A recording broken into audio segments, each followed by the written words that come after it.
국정농단 등으로 기소된 박근혜 전 대통령의 대법원 제3고심 선고 공판이 오는 14일 열립니다.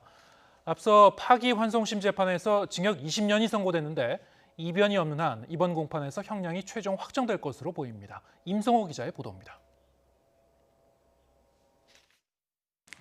주문, 피청구인 대통령 박근혜를 파면한다. 국정농단 사건으로 지난 2017년 3월 탄핵당하고 구속 기소된 이후 박근혜 전 대통령은 3년 9개월간 재판을 받아왔습니다. 국민 여러분께 송구스럽게 생각합니다. 성실하게 조사에 임하겠습니다.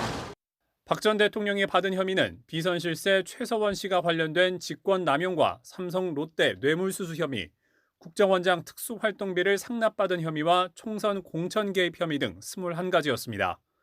대부분 유죄가 인정됐고 1심을 거쳐 2심에서 징역 30년에 벌금 200억 원, 추징금 27억 원을 선고받았습니다. 하지만 검찰 상고를 받은 대법원이 이를 깨고 사건을 서울고등법원으로 되돌려보냈습니다. 국정농단 사건에서 뇌물 혐의와 다른 혐의를 합쳐 형량을 정한 것이 공직자의 뇌물죄를 구분한 공직선거법에 어긋난다는 이유였습니다. 이에 따라 파기환송심 재판부는 지난해 7월 박 전 대통령에게 뇌물수수 혐의로 징역 15년과 벌금 180억 원을, 나머지 직권남용 혐의 등에 대해 징역 5년에 추징금 35억 원을 선고했습니다. 앞선 상고심에서 핵심 쟁점 판단이 끝난 만큼 제3고심 선고에선 징역 20년이 확정될 가능성이 큽니다. 박 전 대통령은 앞서 공천 개입 사건으로 따로 징역 2년을 확정받아 기결수 신분으로 서울구치소에 수감돼 있습니다.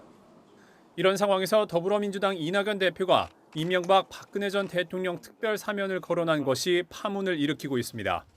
대통령 권한인 특별사면은 형을 선고받은 자가 대상인데 지난해 대법원에서 징역 17년이 확정된 이명박 전 대통령은 특별사면이 가능한 상태입니다. 여기에 박근혜 전 대통령도 오는 14일 대법원에서 징역 20년이 확정된다면 이론적으로는 특별사면이 가능해지게 됩니다. YTN 임성호입니다.